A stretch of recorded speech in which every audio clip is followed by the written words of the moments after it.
दिया था, अब तुम कितने भी डोल डालो, अब कोई भी डोल नहीं खींचेगा। सलवात पढ़े बर मोहम्मद वाला।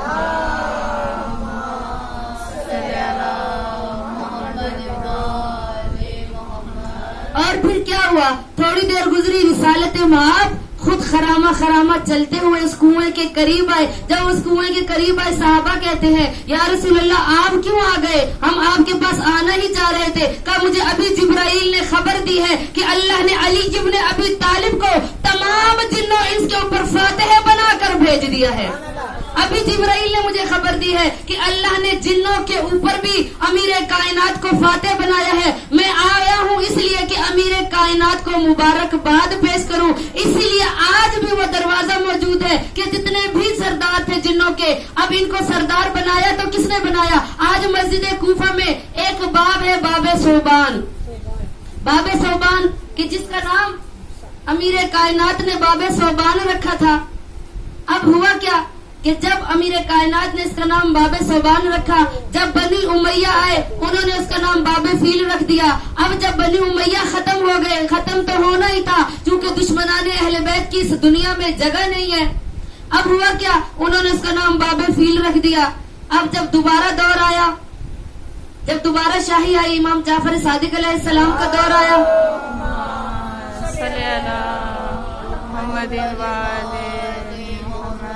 अब जब वो दौर आया तो उन्होंने उसको बाबे फील से हटाकर बाबे सोबान रख दिया।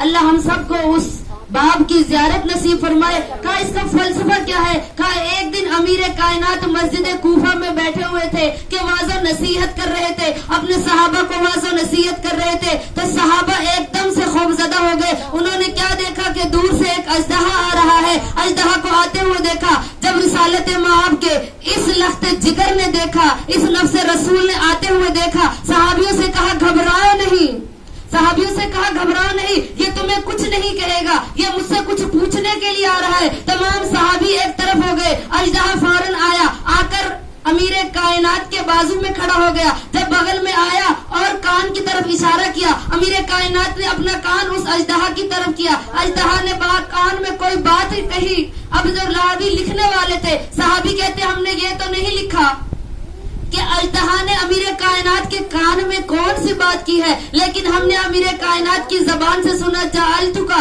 कि जा मैंने तुझे करार दिया। कहा हमने लिख लिया, अब क्या हुआ। अजदहा ने कुछ नहीं कहा। अब लिखने वाले तो लिख रहे थे, जो सही रावी थे उन्होंने लिखा कि अजदहा ने जो कान में बात की वो हमने सुनी नहीं। मैं कहती हूँ आज मुअर्रख मुतासिब मुअर्रख कहते हैं कि रिसालत माब के चचा ने कलमा नहीं पढ़ा था कि एक दिन कान में रिसालत माब ने अपने चचा से कहा कि ए मेरे चचा आप कलमा पढ़ ले। मैं कहती हूँ कि कान में सुनी हुई बात तो अगर करनी होती तो रसूल आवाजें बुलंद करके कह देते, तुमने तो लिख दिया। और जो चीख चीख कर ऐलान खुतबा गदीर में अली इब्न अबी तालिब का हाथ बुलंद करके रिसालत माब करते रहे कि मन कुन तो मौला हो फहाजा अलीयुन मौला, उस बात को भूल गए और जो कान में बात की गई थी वो तुम लोगों ने सुन ली। सलवात पढ़े बर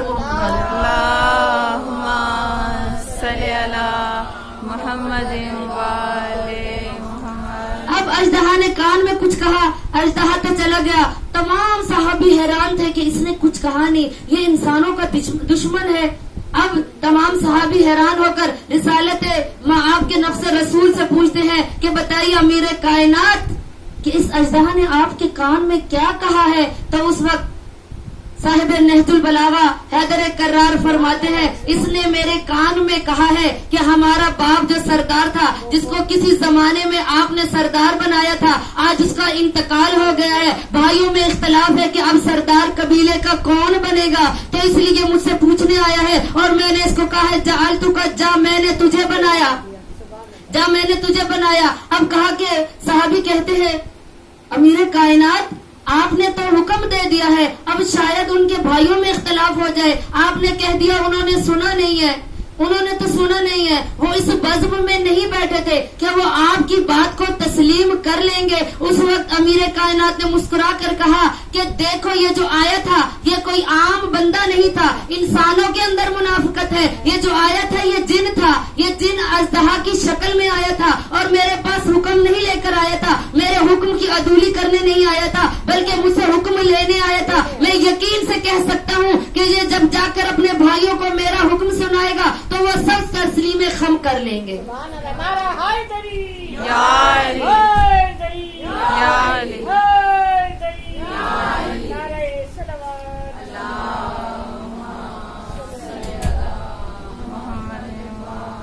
तो अजीजान ग्रामी, अब वो जो सवाल लेकर आया था, तारीख कहती है उसका नाम ही जाफर जिन था, कि वो कब तक अपने इलाके में सरदार बनकर रहा, हुकूमत करता रहा। जब भी मुश्किल पेश आती थी तो वो हैदर कर्रार के पास आता था, अली इब्न अबी तालिब के पास आता था और जानता था कि हैदर कर्रार हल्लाले मुश्किलात है, फातह खैबर है। का एक वक्त ऐसा आया कि जाफर कहता है, दो तरह की रिवायत मिलती है। एक रिवायत ये मिलती है कि जाफर जिन की अपनी शादी थी, एक रिवायत मिलती है कि अपने बेटे की शादी थी। दोनों ही रिवायत पढ़ी जाती हैं कि कहा कि दो फरिश्तों, जब वाक़े करबला हो रहा था, असर आशूरा का वक्त था, कहा कि दो जिन, इस रिवायत के मुताबिक कि जाफर जिन के बेटे की शादी थी और उसको जाफर ने अपने घर में दावत दी हुई थी। जब वो दो जिन गुजरे हैं असरे आशूर करबला से, जब उनका गुजर हुआ तो उन्होंने क्या देखा कि तमाम मारने वाले हैं, हर तरफ से मारो मारो की सदाएं बुलंद हो रही है और एक ऐसा गरीब है कि जिसके चेहरे से नूर बुलंद हो रहा है, जिसके नूर से जमीन और आसमान रोशन है, पूरे मैदान करबला रोशन है। वो दोनों परेशान हुए, कहा यकीनन ये हुसैन इब्ने अली है। अरे अब फौरन वो दोनों जिन गए जाफर के पास और कहा कि ए जाफर जिन, तू अपने बेटे की खुशी मना रहा है, हम तेरे सरदार नफ्से रसूल हैदर कर्रार के बेटे को करबला में देख कर आए हैं कि जहाँ पर पूरे के पूरा लश्कर खड़ा है और हुसैन को मारो मारो की सदाएं बुलंद हो रही है। अरे जाफर ने क्या किया, फौरन बेकरार हो गया। जाफर ने अपने बेटे के सहरे उतार के फेंक दिए और कहता है चलो मेरे लश्कर आमादा हो जाओ, अरे मेरे हुसैन को मेरी नुसरत की जरूरत होगी। अब जाफर जिन अपने लश्कर को लेकर मौजूद है और मुझसे पहले अल्लाह के मलाइका मौजूद है और जिब्राइल मौजूद है। का मैंने देखा अली भी हैदर कर्रार मौजूद है और हद हो गई कि रसूल भी मौजूद थे और माद खड़ी बेटे को ज़िबा होता देख रही थी। का जब मैं हुसैन के करीब गया, हुसैन की हालत मुझसे बर्दाश्त नहीं हुई। जाफर कहता है मैं रोता हुआ अपने मौला के पास गया, कहा मौला मुझसे बर्दाश्त नहीं हो रहा, मौला आप हुक्म दे, मैं अपने लश्कर को हुक्म दूंगा कि ये करबला के जो दो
سپاہیوں نے جب حملہ کیا نا، کسی کے ہاتھ میں نیزہ تھا اور کسی کے